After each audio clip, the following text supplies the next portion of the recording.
আসসালামু আলাইকুম প্রিয় শিক্ষার্থীবৃন্দ, কেমন আছো তোমরা সবাই? আশা করি ভালো আছো। তোমরা অনেকেই পরীক্ষার হলে গিয়ে প্যারাগ্রাফ লিখতে পারো না, কি লিখবে এটাই বোঝো না। তোমরা শত শত প্যারাগ্রাফ মুখস্থ করে পরীক্ষার হলে গিয়ে ভুলে যাও। আজকে আমি তোমাদের কাছে এমন একটা ফরম্যাট নিয়ে হাজির হয়েছি, তুমি মাত্র একটা প্যারাগ্রাফ দিয়ে সকল প্যারাগ্রাফ লিখতে পারবে। তোমরা অনেকেই জানো প্যারাগ্রাফ মোট 4 প্রকার: গুড সাইড ভালো দিক, ব্যাড সাইড খারাপ দিক, এবং সায়েন্টিফিক সাইড অর্থাৎ বৈজ্ঞানিক যত আছে, ধরো মোবাইল ফোন, ইন্টারনেট এগুলা, এবং হবি।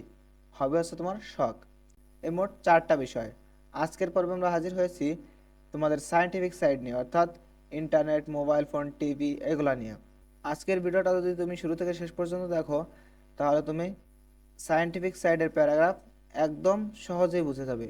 মাত্র একটা প্যারাগ্রাফ দিয়ে সায়েন্টিফিক সাইডের যত প্যারাগ্রাফ আসে সমস্ত প্যারাগ্রাফ তুমি লিখতে পারবে। তো চলো দেরি না করে শুরু করি। দেখো, we live in the age of science and technology. আমরা বিজ্ঞান ও প্রযুক্তির যুগে বসবাস করছি। আমরা কিসে বসবাস করছি? We live in the age of science and technology. আমরা বিজ্ঞান ও প্রযুক্তির যুগে বসবাস করছি। With the help of science and technology we have invented many wonderful things. বিজ্ঞান ও প্রযুক্তির সাহায্যে আমরা অনেক আশ্চর্যজনক জিনিস উদ্ভাবন করেছি। টপিক, টপিক দেখো, topic is one of them. বিষয় এর মধ্যে একটি। এখন টপিকে এখানে আমরা কি দিতে পারি? টপিকে দেবে তোমার প্রশ্নে যেটা আসবে। তাছাড়া তুমি এই সকলগুলো প্রত্যেকটা প্যারাগ্রাফেই লিখতে পারো। প্রত্যেকটা প্যারাগ্রাফে তোমার সায়েন্স অ্যান্ড টেকনোলজি নিয়ে সায়েন্স আসলেই এই প্যারাগ্রাফে হুবহু প্রত্যেকটা লাইন কপি করে দেবে। শুধুমাত্র টপিকের এখানে চেঞ্জ করবে। টপিকের এখানে কি দেবে? ধরো ইন্টারনেট সম্পর্কে কিংবা মোবাইল ফোন সম্পর্কে তোমার প্যারাগ্রাফ আসছে, যে তুমি ইন্টারনেট সম্পর্কে একটা প্যারাগ্রাফ লেখো, তাহলে internet is one of them, ঠিক আছে, বা mobile phone is one of them. তাহলে মোবাইল ফোনের মাধ্যমে এর মধ্যেও একটি, মোবাইল ফোন এর মধ্যেও একটি, বা ইন্টারনেট এর মধ্যেও একটি। তোমার যেটা আসছে সেটা তোমার পরীক্ষায় যা আসবে। তারপরে it is the blessing of science for the world. এটি বিশ্বের জন্য বিজ্ঞানের আশীর্বাদ। Today we can enjoy various objective of the world through topic. দেখো, আজ আমরা বিষয়, বিষয় কি বলছি? ইন্টারনেট বা মোবাইল ফোন। তাহলে আজ আমরা ইন্টারনেটের মাধ্যমে বিশ্বের বিভিন্ন বিষয় উপভোগ করতে পারি। কি আমরা পারি না? ইন্টারনেটের মাধ্যমে আমরা বিশ্বের সমস্ত, সারা বিশ্বের বিভিন্ন বিষয় আশয় সম্পর্কে জানতে পারি, বিভিন্ন অনলাইনে ক্লাস করতে পারি, বিভিন্ন দর্শনীয় স্থান দেখতে পারি। কি পারি না?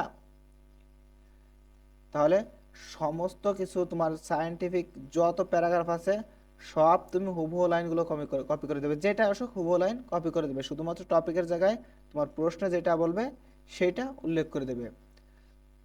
এরপরে দেখো, it brought the remotest place of the world on hand. এটি বিশ্বের সবচেয়ে গুরুত্বপূর্ণ স্থানগুলিকেও আমাদের হাতে এনেছে। কি এনেছে না? আমি একটু আগে বলছি যে ইন্টারনেটের মাধ্যমে বা মোবাইল ফোনের মাধ্যমে আমরা বিশ্বের বিভিন্ন গুরুত্বপূর্ণ স্থাপনাগুলোকেও আমাদের মোবাইল ফোনে দেখতে পারি। We should use this technology properly. আমাদের এই প্রযুক্তি সঠিকভাবে ব্যবহার করা উচিত। We can widen our knowledge by it in different field.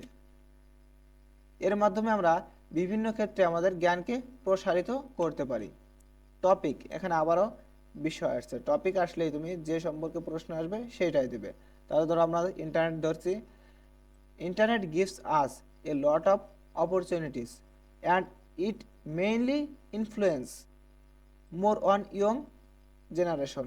কি আমাদের বিষয় আমাদের অনেক সুযোগ দেয় এবং এটি মূলত তরুণ প্রজন্মের উপর বেশি প্রভাব ফেলে। তাহলে কি ইন্টারনেট বা মোবাইল ফোন আমার তরুণ প্রজন্মের উপর কি বেশি নির্ভরশীল না?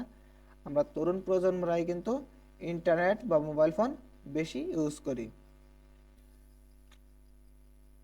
As everything has its both negative and positive side. প্রত্যেকটা জিনিসের কি ভালো এবং খারাপ সাইড আছে না? আছে। সো তাই টপিক, ইন্টারনেট বা মোবাইল ফোন যেটা আসুক, topic has also two side and we should use only positive side which provide us useful knowledge. আমাদের অবশ্যই ভালো সাইডটা বেছে নিতে হবে এবং খারাপ সাইডটা ত্যাগ করতে হবে, তাই না? দেখো, যেহেতু প্রতিটি জিনিসেরই নেতিবাচক এবং ইতিবাচক উভয় দিক থাকে, তাই বিষয় অর্থাৎ মোবাইল ফোন, ইন্টারনেট বা যে কোনো যেটাই আসুক, এরও দুটি দিক রয়েছে, অর্থাৎ সব কিছুরই দুইটি দিক আছে। এবং আমাদের কেবলমাত্র ইতিবাচক দিকগুলোই ব্যবহার করা উচিত, যা আমাদের দরকারি জ্ঞান প্রদান করে। আশা করি তোমরা বুঝতে পারছো। Thanks for watching this video. প্রিয় শিক্ষার্থীবৃন্দ, শিক্ষা সম্পর্কিত যে কোনো সঠিক নিউজ বা অনলাইন ক্লাস পেতে অবশ্যই আমাদের চ্যানেলটা সাবস্ক্রাইব করে রাখবে। এবং ভিডিওটা যদি একটু উপকারে লাগছে মনে হয়, তাহলে অবশ্যই তোমার বন্ধুদের দেখার সুযোগ করে দেবে শেয়ার করে।